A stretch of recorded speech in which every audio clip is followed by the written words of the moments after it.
সবাইকে বিজয় দিবসের শুভেচ্ছা জানিয়ে একটা ভিক্টোরি ডেতে একটা ভিক্টোরি আসলো অ্যান্ড বাংলাদেশের অবশেষে ফাইনালি ভাই একটা জয় দেখতে পাইলাম।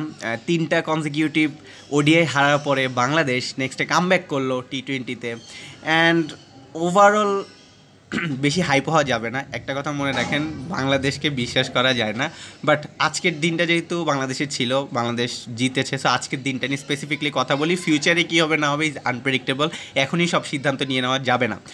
First of all congratulation Bangladesh টিমকে, যে টিমটা নিয়ে তারা নামছিল এবং সামনে যে টিমটা ছিল ওয়েস্ট ইন্ডিজের, যথেষ্ট পাওয়ার হিটার ছিল। সো সেখানে প্রথমে ব্যাটিং করতে এসে বাংলাদেশের যে সংগ্রহটা, যে স্কোরটা, সেটা কিন্তু মানে একদম হাই লেভেলে ছিল না। 148 রানের টার্গেট, এটা টি-20-তে, বর্তমানে টি-20-র প্রেক্ষিতে this is not enough run. But again বাংলাদেশের বলাররা স্ট্রাইক ব্যাক করে এবং বাংলাদেশ যতগুলো ম্যাচ জিতছে 90% কন্ট্রিবিউশন ভাই এই বলারদের। তো সেই জিনিসটা আবার আমরা দেখতে পেয়েছি। প্রথমে যদি বলি ব্যাটিংয়ের দিক থেকে সৌম্য সরকারের একটা মোটামুটি ইনিংস, ভাই আমি টি-20 ক্লাসিক্যাল ইনিংস বলবো না, বাট বাংলাদেশের প্রেক্ষিতে ঠিক আছে। আর শামীম পাটোয়ারি একটা ইনিংস খেলছে। আমি ওদের ফর্ম নিয়ে খুবই কনফিউজড, সো সেটা নিয়ে ইন ডিটেলসে যাবো না। আজকে ভালো খেলছে মানে আচ্ছা ঠিক আছে, ভালো খেলছে। আর ইন টোটাল মিলে বাংলাদেশ টোটাল একটা রান সংগ্রহ করে।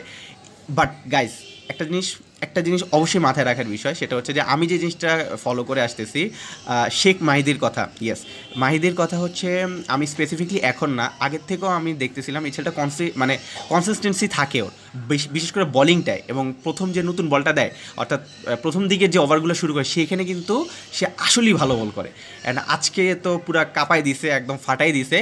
যে 4টা উইকেট নিয়েছে প্রথমের দিক থেকে, ভাই তারাই আসলে হিটার ব্যাটসম্যান ছিল, মানে খুবই ডেঞ্জারাস লেভেল। বাংলাদেশ প্রথম যখন উইকেট নিয়ে নেবেন, আপনি একদমই খুশি হবেন না, কারণ আপনি মনে রাখবেন বাংলাদেশ যখন ফার্স্ট উইকেট নিয়েছে, তারা খুব সহজে দলটাকে আসলে মানে হারাবে না, এরকম কোনো কিছু মাথায় নাই, কারণ একজন প্লেয়ার দাঁড়াবে, এবং এবারও একজন প্লেয়ার দাঁড়ায় গেছিলো, ক্যাপ্টেন।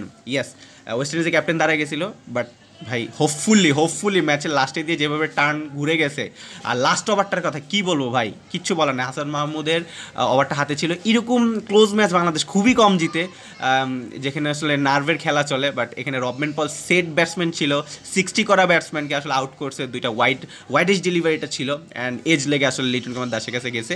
আলটিমেটলি লাস্ট পর্যন্ত বাংলাদেশ 7 রানে জিতেছে, অ্যান্ড কংগ্রাচুলেশন। আর ভালো খেলছে, ইয়েস, ভালো লাগছে। ঘুম থেকে উঠে এক্সপেক্ট করিনি এরকম একটা ম্যাচ জিতা দেখবো।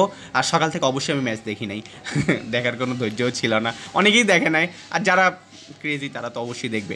সো গাইস, আপনাদের মতামত কমেন্টে জানান, আর বাংলাদেশের কংগ্রাচুলেশন কমেন্টে জানিয়ে যান। আর অবশ্যই নেক্সট ম্যাচগুলো এরকম পারফরমেন্সটা আশা করবো যাতে থাকে। তো দেখা হচ্ছে নেক্সট ভিডিওতে। ভালো থাকুন, সুস্থ থাকুন, আমাদের সাথেই থাকুন।